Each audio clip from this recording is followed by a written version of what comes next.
अब इस प्रकृति देवी ने, प्रकृति यानी दुर्गा का रूप निखरा हुआ था युवती होने के कारण। अब इस ज्योत निरंजन के मन में वहां फिर दोष उत्पन्न हुआ। ये सभी हम प्राणियों के अंदर यहां भी विद्यमान है। ये बीमारी वहां से लगी थी अपने सारी। अकेली लड़की को देखकर उसके साथ बदतमीजी करने की नीयत, उसी का गुण हमारे अंदर विद्यमान है।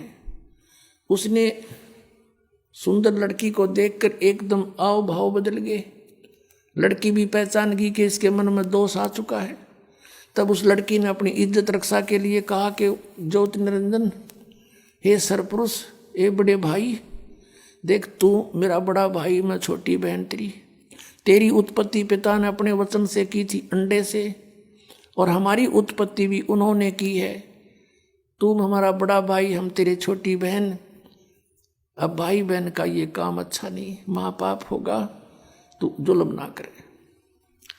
तब उसने एक नहीं सुनी, बहुत आगे बढ़ गया। अब अभद्र तरीके से मुंह खोल लिया बकवाद करने के लिए, हवस में अंधा हो गया। तब लड़की ने छोटा सूक्ष्म रूप करा अपनी सिद्धि से, और इसके मुख के माध्यम से पेट में रक्षा, अपनी इज्जत रक्षा के लिए पेट में चली गई। और वहां से परमात्मा से प्रार्थना की, हे परमेश्वर, हे पिताजी, ऐसे ऐसे मेरे साथ इसने जुल्म करना चाहा। और इस लड़की ने बता दिया था कि मेरे पास पिता की दी हुई जो शब्द शक्ति है, वचन शक्ति है, तो जितने जीव कहेगा मैं उत्पन्न कर दूंगी, पर नहीं माना था।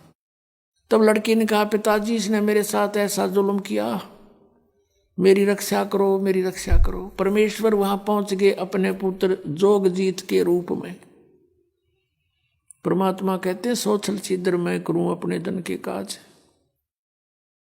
और वहां आकर कहने लगा, अरे ज्योत निरंजन, तू सुन ले आदेश परम पिता का।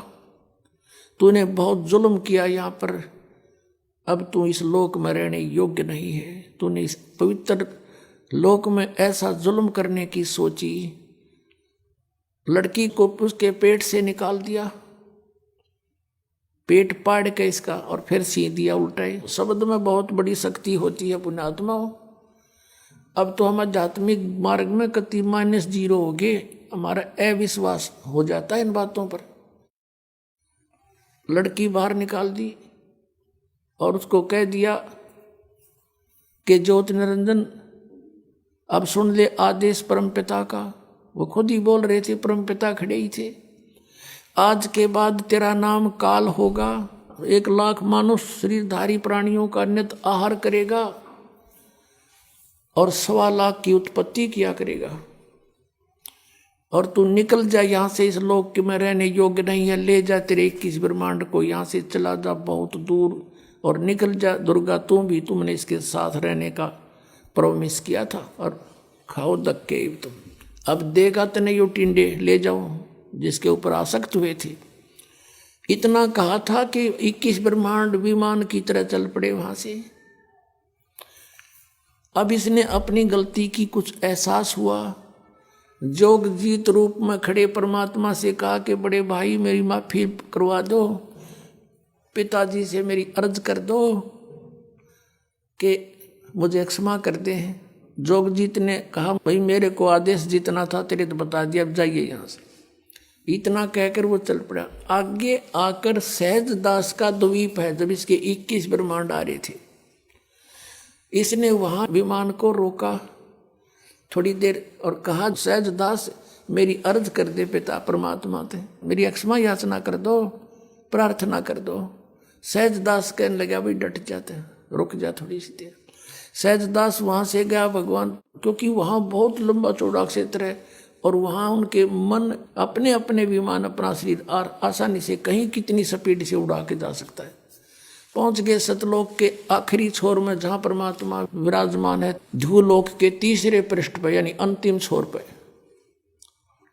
और कहा कि आपका एक दास एक अर्ज लेकर आया है। बोल पुत्र, क्या बात है? परमात्मा बोले कि आपका एक नौकर, वो ज्योत निरंजन, आप वहां खड़ा है 21 ब्रह्मांड लिए, उसके लिए क्या आदेश है पिताजी?